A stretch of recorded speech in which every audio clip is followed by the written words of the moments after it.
I think the thing that I'm really excited about too from that space is that the equipment that we pick, because there's so much adjustability, some people just don't do well with a particular movement pattern, right? Because it's like no matter what they go, or like whether it's because of tissue tolerance, whether it's because of other psychological factors, and they go, no, I just don't want to deadlift because that really hurts my back. And so they have this, you know, this fear and pains created because of that. And you go, that's all good, man. Like we just need to load your posterior chain so that you can actually build some resilience. And then you can change, you know, whatever it might be. So like with the hip press, I think I'm actually really excited about that, because for people with like really grotty knee OA who can't do a hack squat to load their quads properly, or who can't do a leg press because it's actually really uncomfortable to get into a leg press in the first place. For sure. The hip press, because it's a horizontal seat, you just walk in, turn around, sit down, and then swing your legs in. And so like for me, I'm like, that's awesome, because then I can load, like, I mean, my parents, for example, who are like almost 70, they can do a heavy as fuck hip press. Dude, you just opened my mind. Get the oldies in.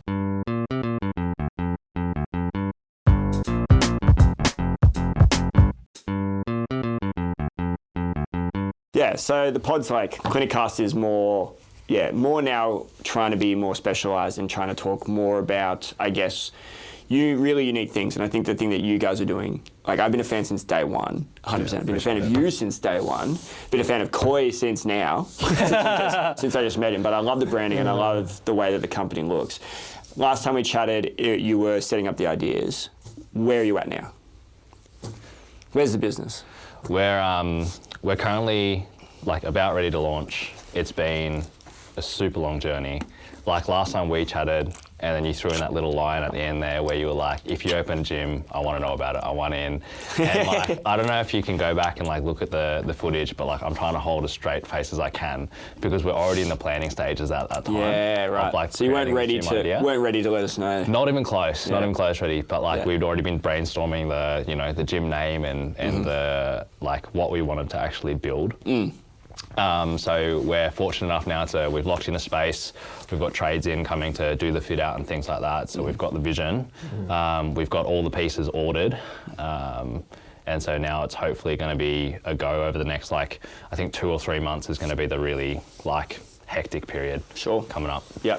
So where's in the process of the fit out now, you've got people coming in. I think I saw a footage of it actually just recently on a reel or something. It's like fully under construction. Yeah. So is that like in terms of what the flooring, is that in terms of like the walls? Like, is there something you have to do for this space particularly, rather than just like putting down like gym mats?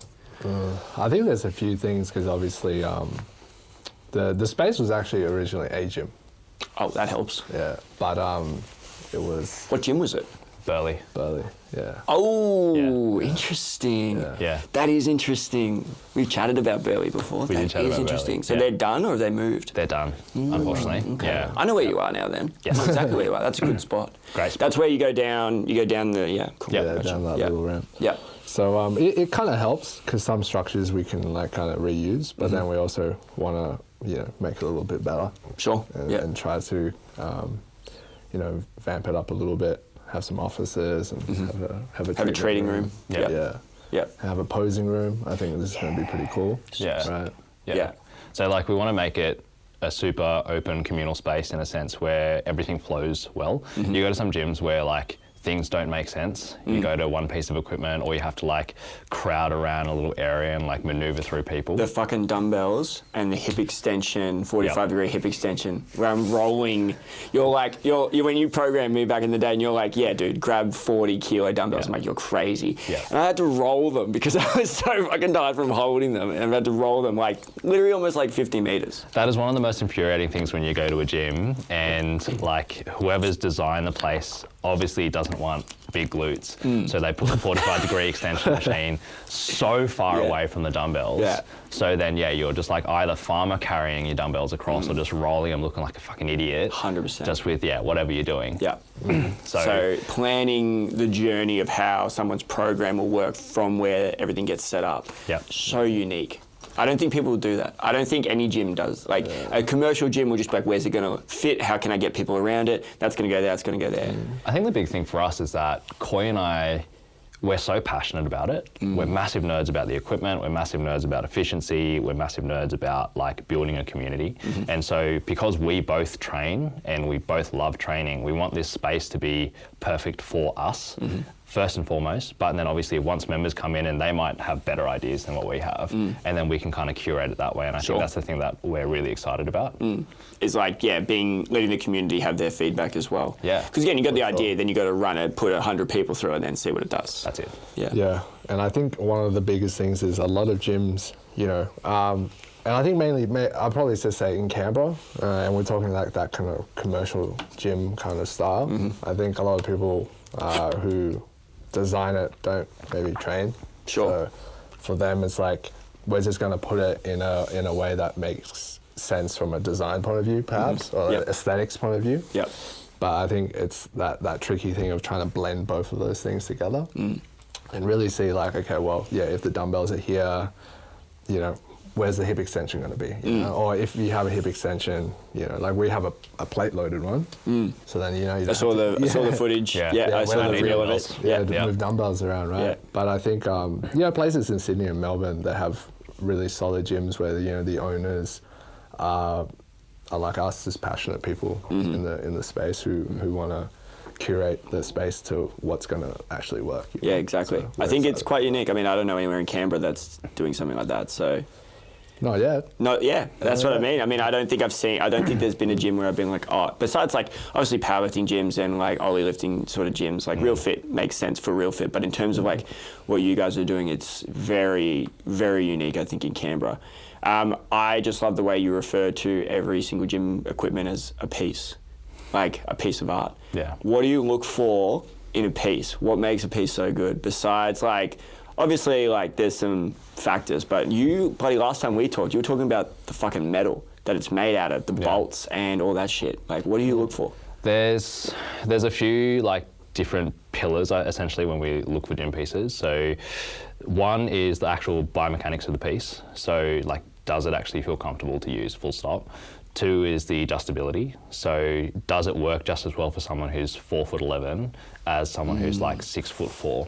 That's always really hard because a lot of the commercial gyms, and like this is not a knock because they just have to buy something that'll fit the average human being, which is fair enough, right? But for us, we wanted to pick pieces where you'll see pieces, or we've shown off pieces where you can adjust, you know, how far apart the handles are, or how much angle you have for your wrist if you have a wrist that's uncomfortable, or how far away the handles are actually from your torso based on the length of your upper arm, your humerus, right? So those little things, those details, I think make all the difference. And then, so on top of that, then there's build quality, because there are some gyms where the pieces look amazing, but it feels like it's going to fall apart when you start putting any weight on it. Interesting. So and then that's where, like, we talked about steel quality, for example, in terms of how thick the steel is, how smooth the bearings are, whether they've actually used bearings that are suitable for the piece of equipment that you're trying to use. So one of our pieces, our leg press, for example, it's actually a roller. So instead of it being on linear rods like a lot of other leg presses, it's just slides. On a thick roller. So it's really smooth to use. Roller? I'm trying to picture it. It's basically like a barrel. A pillar. It's a pillar. Oh, so it's on one. It's on one. Right, so instead of two thin ones, it's on one big one. Yep. Whoa. And how it moves is there's two rollers that just sit on top of it like this, and it's just wedged in. Interesting. And then so to use it is just like, it's another experience. Right. Super smooth. Yeah. So feel like, because again, you get ones that are average, or you feel friction on them, and obviously if you get a leg press, you can't, like, leg presses aren't comparable. Yeah, as like literally every one of my patients finds out. I'm going to do this. If you got a leg press, like, go for that. But I always forget to tell them, and they're like, dude, I couldn't do that on that one. So that's really interesting. Yeah, because then the same thing is, like, you know, with that leg press, there's the adjustability to actually tilt and change the angle of the foot plate depending on someone's ankle mobility or what they're trying to achieve with it. So and then you can also adjust the seat. You can adjust there's a headrest as well that you can adjust on our leg press as well. So a headrest. Yeah. Because I have 45s, and you get a headrest actually now I think about it. The only thing I wish that we had was a shoulder pad, but that's something that we'll probably get eventually. Kind of like a shoulder pad, like the hack squat shoulder pad. Yeah, just to help lock you in a little bit more. Because then you don't have to pull so hard on the handles. Yeah, 100%. You know, then there's one less thing to worry about. Yeah. Super interesting. Yeah. So how many pieces are going in the gym? How many have you got? Are you still waiting on some? I think On average, we're going to have about 35 pieces. Yeah, around there. Sounds like a lot. Yeah. Sounds Is like it a lot? We've gotten a bit like Gone a bit crazy. bit purchase happy for sure. Yeah. Yeah. Yeah. It's one of those things where Khoi and I, we're so passionate about it, we're so in love with it, is that we send each other stuff and we go, this looks sick. You guys need someone. So if you're to a relationship in terms of the founding, people, do you have someone who talks you down? Because generally, if you meet people like in like partnerships, right? There's one who's like gun ho, do it all, and there's one who's like, mate, yeah, but think about this and that. Do you guys have that relationship? We do, yeah. We're pretty balanced. Khoi is normally the more measured, Sure. more patient. Yeah. Whereas I'm a little bit more, this looks really cool. 50 pieces. Let's go do 100 this. pieces. Yeah. But then sometimes we'll swap. Sometimes, you know, That's very true. sometimes Khoi will be like, what about this? Yeah. And then I'll be like, we don't have enough money for it. Great, love it. Great ideas. Keep that energy, but where are we getting Yeah, that maybe from? in the future. Yeah.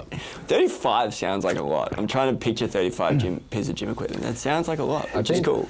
Some of the pieces, like, we got 2 different hip thrust machines, right? Yeah. And it's just going to be based off on, again, as much as you can get adjustability with certain machines, there's always going to be little variations where people prefer.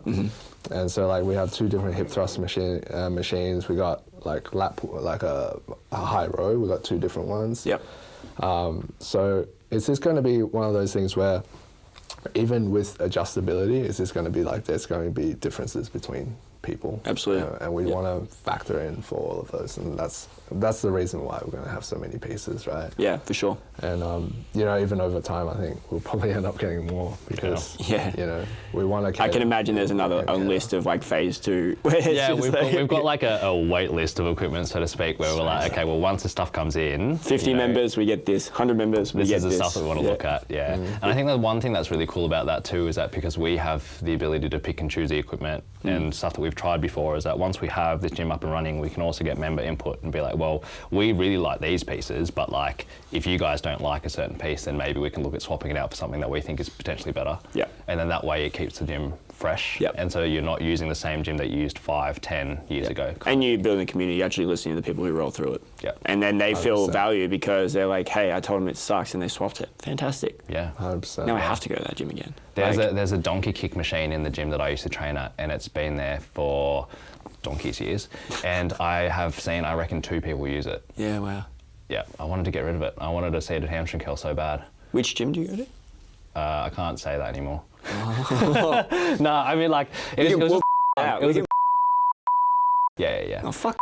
I can say fuck. Like, why the fuck? I don't know.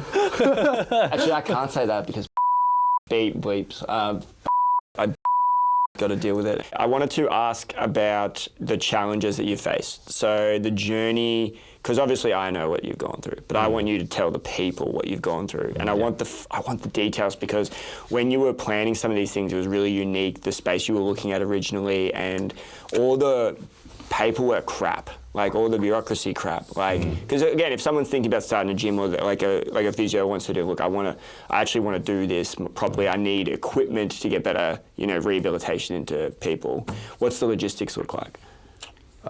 Well, first of all, when we kind of said it, I thought it was just going to be like, we sign a contract and we get a building and then there you go, right?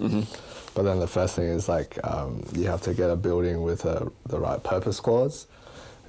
What's the purpose? Which is essentially it's like like a zoning sort of thing? Yeah, pretty much. You have to be allowed to have a gym. You have to be allowed to have a gym. Okay. So then that's like kind of the first barrier, right? And it's funny. It's like, I don't know if you search for like filters online, like cars, whatever. Sure, yeah. And there's like heaps of it. Yeah. And then when you put in one thing, it's just like they all disappear. And you're like, what the f? Yeah. So then like when we put in the filter for the purpose clause, when we're looking at the commercial real estate, it was like 2 in Mitchell, and like maybe like 3 or 4 in Fyshwick. And we're like, oh. And then we call them up, they'd be like, it's either the sizing, which is the next thing. Yep. And then, the sizing is in square meterage. Square meter, yeah. Did you have an idea when you started what a square meterage you'd want? Did you have that idea? Because obviously you've been in gyms before, you've got some idea, you work in a physio, you know what square meterage can do to a space. Yeah. So what was the number that you were looking at? We wanted, ideally at the time, we wanted 300 as like our quote unquote ideal scenario. We obviously had to be a little bit more flexible here and there, and Khoi and I had multiple discussions when things were looking grim in terms of locations. I think there was one spot they were looking at was I want to say 160. Or something. 160. And we were tossing it up, and we were desperate. But it was hard because it's one of those things where we wanted so badly for this to work, but we had to be really careful not to make a decision out of desperation that we were locked into. Because then if you do that, the whole yours is if you've got 35 pieces, you'll get 15. Yeah. And then you sacrifice the vision, you sacrifice the community that you could build. Yeah. So it was really tough because we felt like we mental battle. Had all the ducks in a row, and the only thing that we needed was the location, And then we found a spot, like I was telling you, in Mitchell. It was 300 square meters, beautiful brand new bathrooms, a new AC, just the first floor. So then we had to get a structural engineer to have a look, and then they were like, oh, you could do a gym as long as you did X, Y, and Z, and you put it in these situations and in these positions. And we were like, awesome, right, let's go full steam ahead. And then we got a delivery of equipment, and then... And you where'd you put the delivery? Where are you storing it? That is in your garage? Home garage, yeah, because he coaches out of there still. Ah, okay, so you got a home gym you coach out of. Oh, is that the one with the lights? That's with the honeycomb light thing? Yeah, cool. I've seen that. Yep. And then we were shifting the gym mats to move them. And then Khoi and I were on fucking struggle street moving these mats because they're 25 kilos a piece. Oof. And you needed to fill the whole gym with mats. It's a big day. And so, there were only 126 at the time because we needed to order more. But we were like, we need 200 square meters for these mats. They're 25 kilos a piece. Jesus. And then we were already worried about the weight of the equipment and all the plates and stuff. Yeah, on top of that, on top of the floor. And then we were like, that's 5 tons. It was a second story. Second story. Yeah. Second story. Yeah, second story is what you're looking at. Yeah. And then so we had to pull the pin on that because we were like, that's just not going to work. Yeah. So how far down that rabbit hole, how much time do you reckon you'd spent on the Mitchell flow? Oh man, we spent weeks, months? A lot of time. Yeah, months. Yeah. And we left it and we went to Sydney. We found some, and that's the thing, we went to a point where we were finding machines where if you let the weights drop, it wouldn't vibrate. Oh, we went to that degree, that level, you know, and looking at coils for underneath the plates, so that if people were dropping it, it wouldn't make any noise, and because obviously first story kind of thing. Yeah. What was below it? It was a security office. Okay. But the next door to it was a library, a higher education learning centre. Yeah. Boom. Yeah. Boom. So then we were looking at soundproofing the walls and Dude, I did an internship with the Brumbies before I did physio. Yeah. And when they built Brumbies HQ, dumbasses, they put the wellness stuff and the recovery stuff on the bottom floor. They put the gym, because I don't know if you know it, they've got the stairs that go up. So that's where they go in and out for locker rooms and training. They come around, and then they put the gym above that, and it's like a big tin box, right? So we're upstairs on the computer because I was doing performance analysis and coding footage, and boom, the whole building would shake, and I'm like, mate, how did you get this one wrong? Were you just logistically cooked? But yeah, it would be. I can imagine how much extra money and extra effort you'd have to sink in to make it work. Yeah. And then I guess was there a point where you could have done it? It was just too much to bite off, or was there a flat no in that when it happened? There was a few factors, I reckon. Yeah. You made the decision though. It wasn't they said no, you can't do it, or was it you made the decision? That landlord was actually really accommodating. He was when we came back, because we initially said no because we did a couple of sound tests where we dropped dumbbells and it just reverberated like crazy. Yeah. We were doing some running stuff, some jumping stuff, and you could hear it from downstairs. We're like, we don't think this is going to work. Yeah. And he was like, it's all good, And then we came back because we found these pieces of equipment where. Some of the pin loaded machines we have at the moment, they actually have some plastic plates in between every single plate. Oh, yeah, cool. So that helps dampen the sound. Plus, then there's coils and then more bumpers at the bottom. Yep. And so they're really quiet if you let it down like a normal human being. Yeah. If you don't drop it. Yeah. And then so we came back and we're like, well, this is what we found. We showed him a video and he's like, awesome. I'm really happy with that. And then so it was just kind of a lot of back and forth. accommodating and trying to make it work. Yep. Yeah. But and then once we moved the mats, we were like, this is just too risky. Yep. We've got a few friends who like are quite strong, and then so on some of these machines, we were just like, this is just not worth. Yeah. Can you imagine this guy doing this with this machine on? Yeah, on doing a this floor? PB and then he just falls through the floor. Yeah. Deadlifts especially. Oh man, yeah, I'm picturing it. Yeah, I can see the issues. I mean, you got to try it though. So if you had the square meterage and you're looking for it, so how long was the gap between when you gave up on Mitchell and found Fyshwick, or were you kind of looking for other spots while you were still pushing the Mitchell one? I think we were always kind of looking, and because I think back in our minds we were like, we just wanted a contingency. Yeah. So we were looking, and it was just like, there's nothing in Mitchell. There's like 2 spots. Yeah. And then Fyshwick had a few, so then we're like talking about the ideas of like going there. And then once we made up our mind, we kind of had a few spaces there, which were more options. But then it was more like logistics of like, which was going to be better from like a lease term point of view, and rent and all that kind of stuff. Yeah, and that's a whole other part of it, isn't it? It's not even just like, will the idea work in the space? It's like, can you afford it, and the options, and whether the landlord's going to, play ball. Because then it's like, there's so many other factors too that you're thinking of. You're thinking about the flow of the space. Like one space had like an office space at the front and then a warehouse at the back. And so like that was all right. But and then the office space was actually a pretty big chunk of the actual space itself. I think it was like 120 square meters. And then the warehouse space was 280 or something. And so that wasn't too bad, but and then it greatly decreased the amount of gym space that we could use. And then thinking about parking, like how easy it was for people to come in and park and actually use the gym. So there's a lot of kind of things that we had to think about. Yeah. But Fyshwick. So, like, I think it's sick. I still think Fyshwick makes sense. As I was saying before, I think, like, people will travel for it to a certain degree. But Canberrans, again, they win. I mean, I fucking bitch and moan about anything over 15 minutes is genuinely too far for me. Like, 10 minutes is like, that's where I want everything to be. But like for something like that, like where it's so unique and so specific, like if I'm going to go to a place to get stronger or to put on more muscle, I would spend 5 or 10 more minutes in the car and make more, like, and have a better experience and get more value out of what the time and the effort that I'm putting in. Absolutely. So I think the big thing for us is that, like, a lot of people will see the stuff, and I think it's hard to conceive how much better it is until you actually use it. Oh, I'm sorry. But like for me, for example, like I drive 25 minutes every morning to go to Khoi's. And then I drive another 25 minutes to go to work after that. Wow. Yeah. And for me, it's worth it because it's the equivalent of basically having Wagyu steak at home versus going to Woolies to buy porterhouse to eat. Sure. Right. It's just night and day. Like I tried to use the hammer strength chest press once after we used the, we have a chest press at ours with variable loading pins, so you can make it harder either in the length position or the shortened position. And I used it once and I was like, this is awful. Like, I don't know how I put up with it for the last 10 years. I was like, this is disgusting. Yeah. Yep, and I never went back.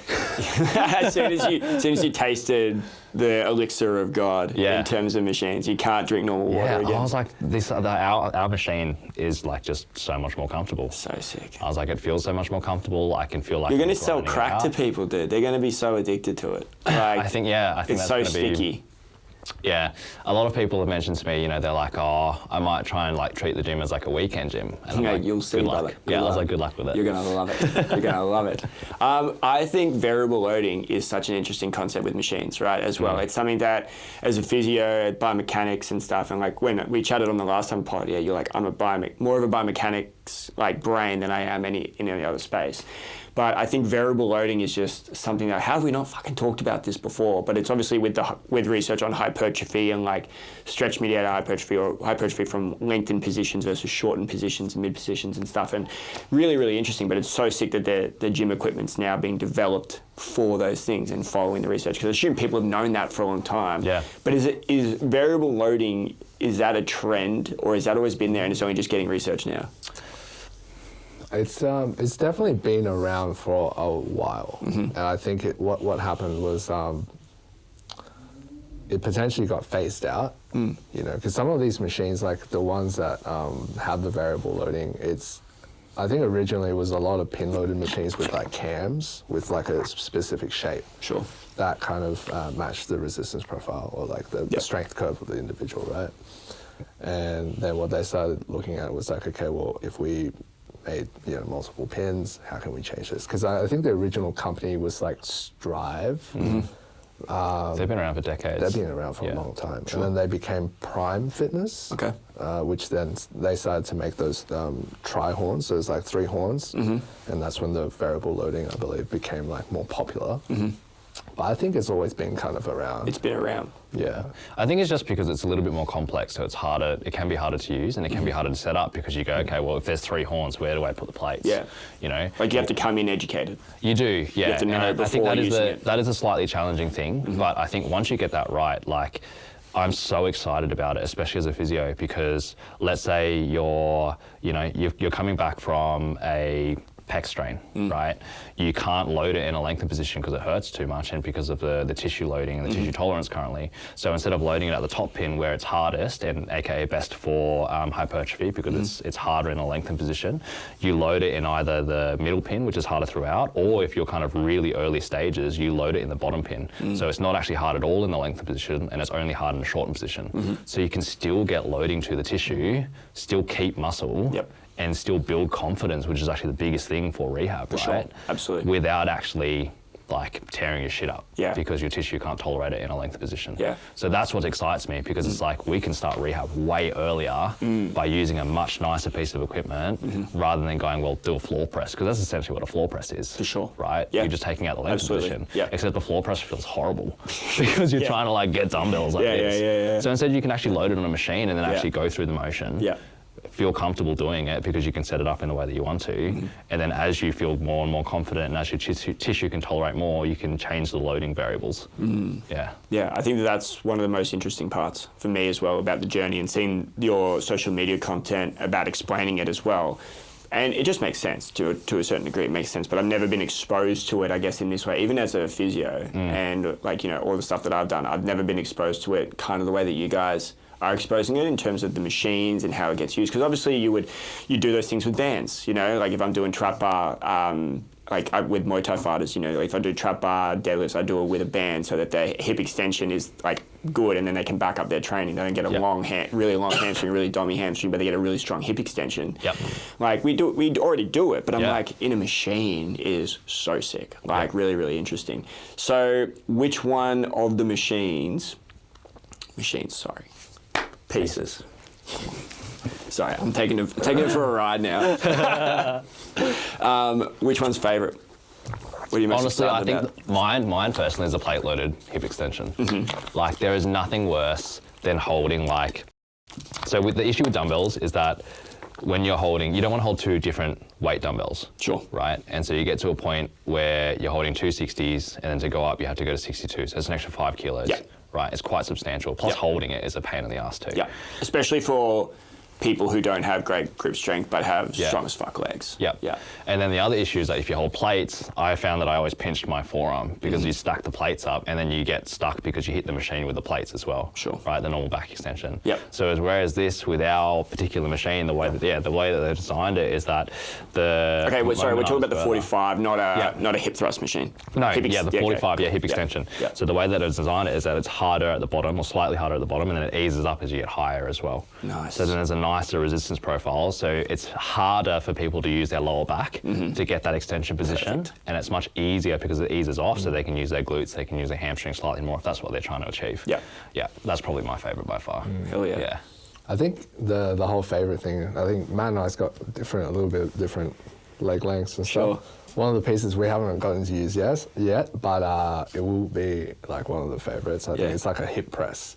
So it's like a leg press, but if you've got really long legs. Yeah, okay. And so essentially, like, I got really long lower legs. So whenever I do a leg press, my heels always lift off, right? Sure, yeah. And so this hip press, you're sitting kind of like in an upright position. And you can place your feet like higher up on the platform.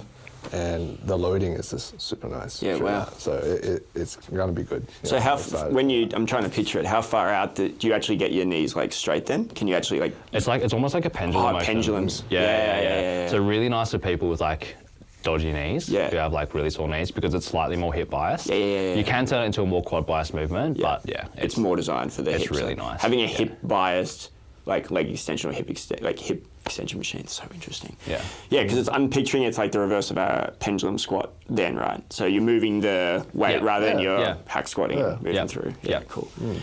Man, super exciting. So what's the rollout time? I mean, you're going to do, so you are thinking of running physio 202. This is supposed to be an allied health podcast. I think bodybuilding should be allied health. I fucking said this before. I think it counts. Yep. It's a sport, 100%. And there's so many factors and injury and mechanics and all these things that would come into it, especially when you're coming into show or people dropping weight and then they have to lift certain amounts or stick with certain routines. It is a sport, but there's no way, I think in some where you got a coach who runs like a footy training and stuff like that, there's no way that they don't think about injury or load tolerance anyway.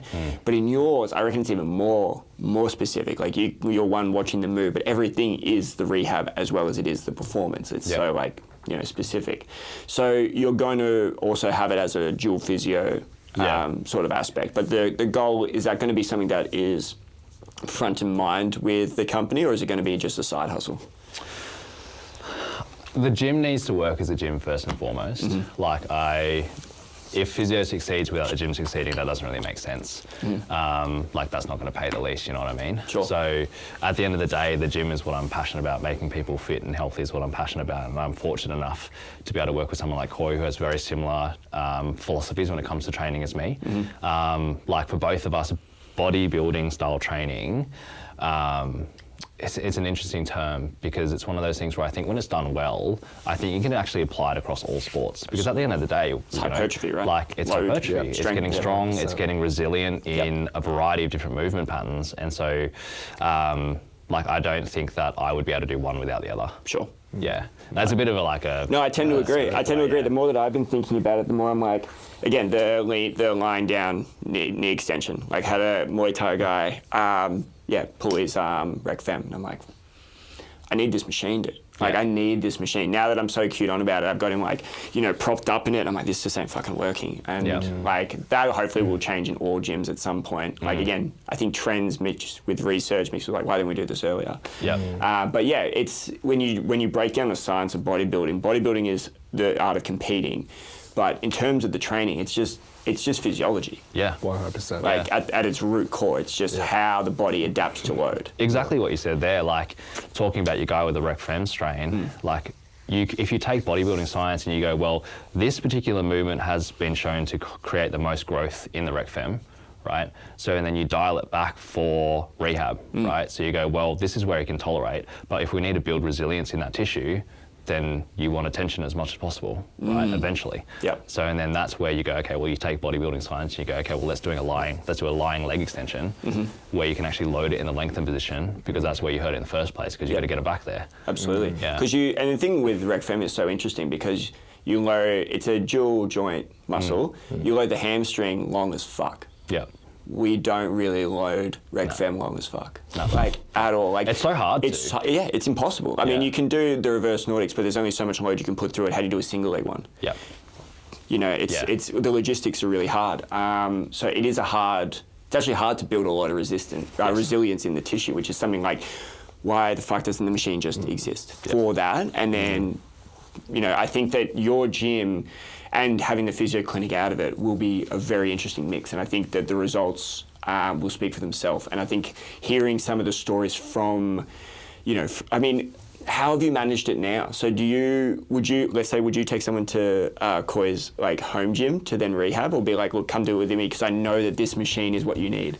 I know that this one thing is what you need. There's times where I've done that where I'm like, I need you to go to this spot. And the classic one, when you get someone who's like, look, I go to this gym and it's close, I'm like, I need you to pause that membership because I need you to go to this spot because they do this. And if you don't, you can do it this way, we can make it work, but this is what you need. You know? So I really think that having the physio side and the rehab side will be really interesting, and I'm really keen to see how your patients feed it back to you compared to your years spent at Matrix, for instance. I think the thing that I'm really excited about too from that space is that the equipment that we pick, because there's so much adjustability, some people just don't do well with a particular movement pattern, right? Because it's like no matter what they go, or like whether it's because of tissue tolerance, whether it's because of other psychological factors, and they go, no, I just don't want to deadlift because that really hurts my back. And so they have this, you know, this fear and pains created because of that. And you go, that's all good, man. Like we just need to load your posterior chain so that you can actually build some resilience, and then you can change, you know, whatever it might be. So like with the hip press,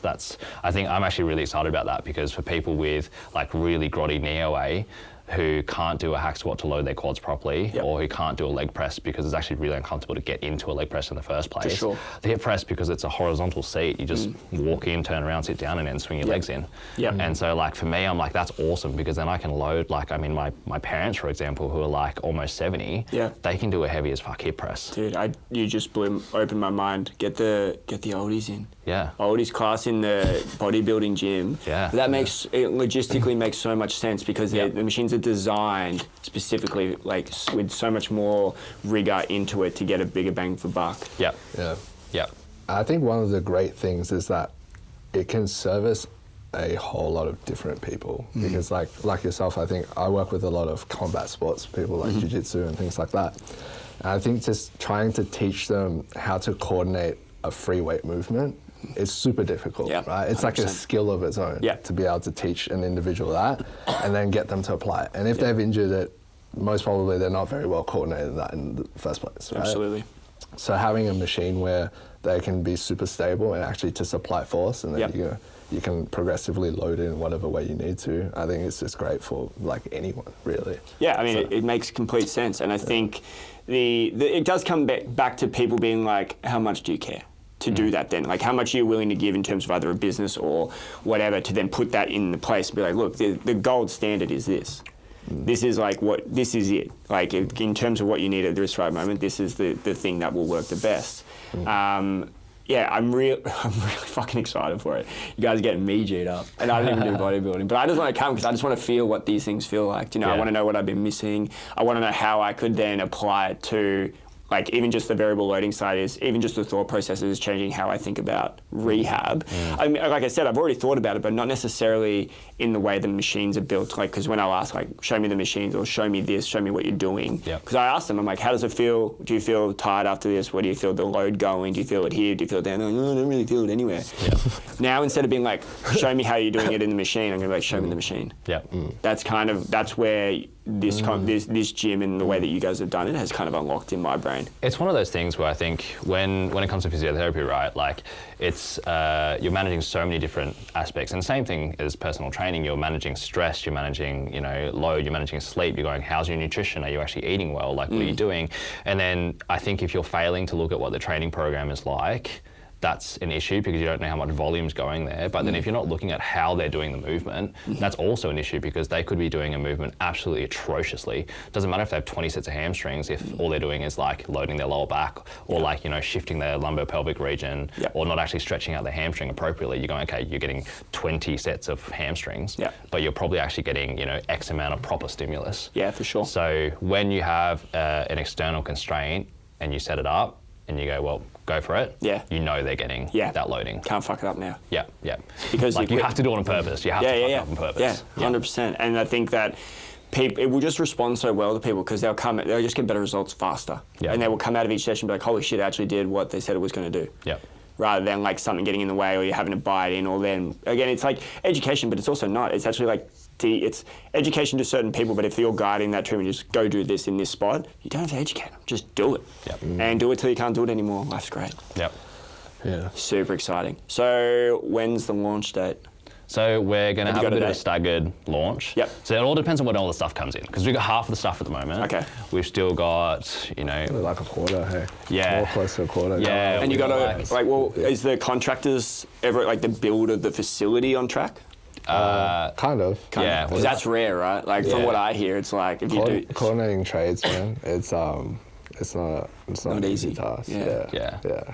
So fingers crossed, should everything go well, we should be able to do a soft launch for our current clients and foundation members, hopefully like middle to end of July. because that's when the rest of our stuff should come in. So we still have, another 1.8 tons of calibrated plates coming in. Yep. That's when all our mats come in. That's when I think another 15 to 17 pieces of gym equipment come in. And then once that's all ready to go, like that's, fingers crossed, lights, mirrors, painting, rooms, all that stuff done. So we'll do a short period of soft launch for those who basically allowed us to be able to build this space. And then we'll have a short period of time after that where it's members only. And then after that, we'll look at opening up day passes and things like that, because we want to make it very member-centric. Like we want to give back to the people who allowed us to do this. And so I don't think there's anything worse than when you have like a lot of people who don't necessarily respect the space come in. Absolutely.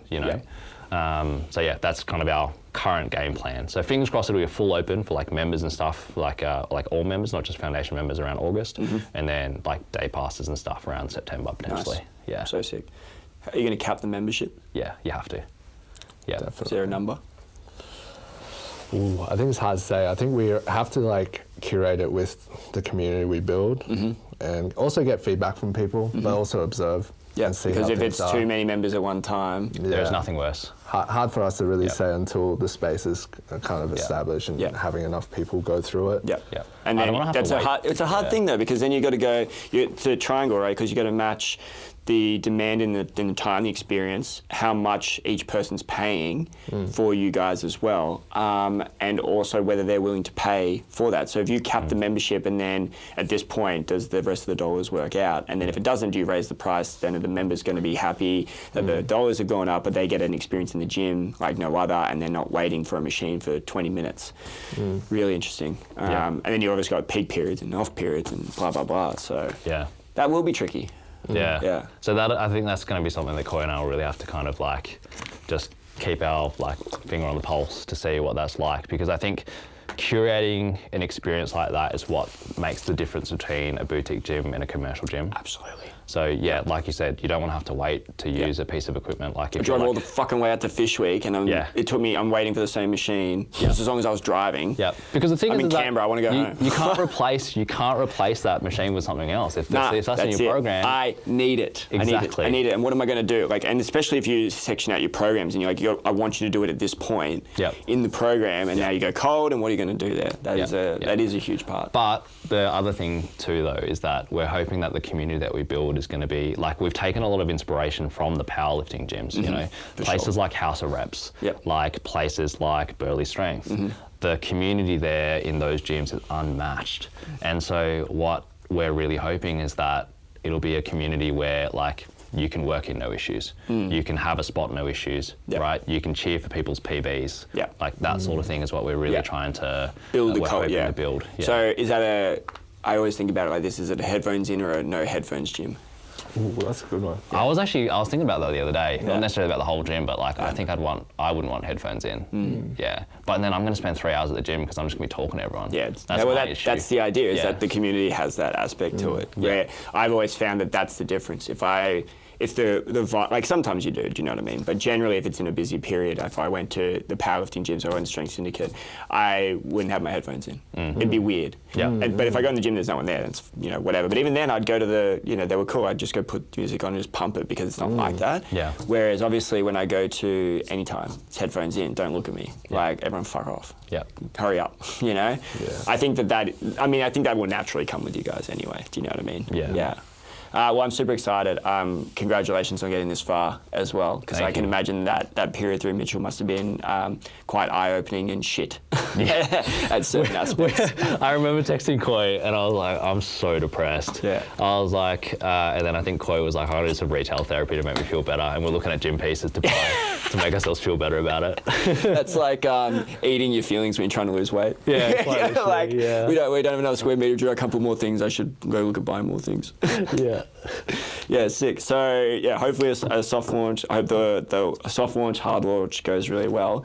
What's the business called again?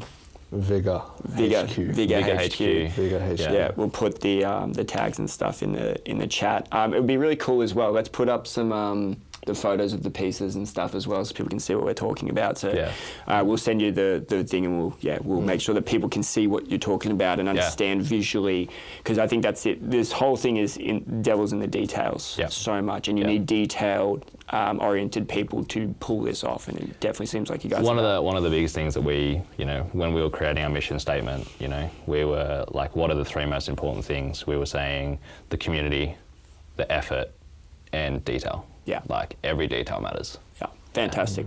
I suck at details. I'm the worst at details. Terrible at it. So highly respected. We got to do the 3 quick questions. Let's do it at the same time. So the question is, what's your favorite movie? And we'll go 3, 2, 1, then you got to say it at the same time. I already asked you. Did I already ask you this one? Not my favorite movie, no. Yeah, good. Okay. We asked about. Maybe I'll have to mix up the next question. You asked my favorite exercise. Oh, I did too. Yeah. And I said hack squat, Has it but it's wrong. changed? It has changed. Okay, now. cool. We'll ask that after. terrible. We'll ask Hack that. squats? Yeah. Damn. Well, yeah, here That we was go. before I could use everything in the good. space. I think we can run the whole thing again. Then. Yeah. All right. Favorite movie in 3, 2, 1. Batman 300. Begins. Batman Begins. Which is 300. 300. Boom. Teep. Yeah. Biggest teep ever. Yeah. Okay. Favorite exercise. 3, 2, 1. Plate loaded hyper. Play loaded hyper. Hell yeah. Play loaded hyper. Hyper is in like The 45-degree back The extension. 45 back Yeah, yeah, extension. yeah. Can we agree? I hate What that should it be called? I get confused. Tell me what it is so I can't fuck it Well, up. some people call it a Roman chair. Yeah, I've heard Roman chair too. Yeah. But then Roman No, I chair thought, could be no, vacuum that's too. Roman chair. I Yeah. thought that was They're Roman chair. both. Yeah. Anyway. but Romans have weird chairs. Dude, name it right now. Call it what it should be. And forever be known as this. 45-degree hyper, sure. 40 Plate loaded yeah. 45-degree. Is this a Plate loaded 45 But when you degree say hyper. hyper, sometimes people go like, do we set it up for hip extension or hyper Yeah, extension? when you say hyper, Is it I lower assume back? it's lower back. Yeah, is it lower back Okay. extensions or like hip Well, extension? because every detail matters. Yeah. I think- Plate loaded 45-degree back extension. Yeah. Yeah. Why can't we call it a hip? Why can't you say 45 degree hip extension? Because the plate loaded part is important. Well, no, I understand that part, but like instead of a back extension, because Oh, hip extension. But this Because it is technically hip but extension. This is my you're correct. point, because Yeah. people think that machine is a low back exercise when it's done in a certain way. Obviously, it varies. You can do it for either, but as soon as I put that into programs, they're like, "Why am I working my lower back?" And I'm like, "My brother in Christ, if you feel your back, drop the pad, right?" But like, the name has a connotation. Yeah. Yeah, it does. Fuck, we're gonna have to think of a third one. Oh yeah, I got it. Favorite muscle. In 3, 2, 1. Rear Quads. delts. Rear delts. Yeah, because I don't have any, so that's my favorite. Yeah. I was going to go lats because I don't have any. Quads is fine. Quads traditional. Yeah. Yeah. Teardrops. Thanks, boys. Good luck with the rollout. Thank you, man. We'll follow along. I'd love to do another pod as well. Let's do another one in like 6 months and just see how it's gone. Yeah, for sure. Awesome, appreciate it, Thank you so man. much, Thank man. you. Appreciate your time. Thank you, man.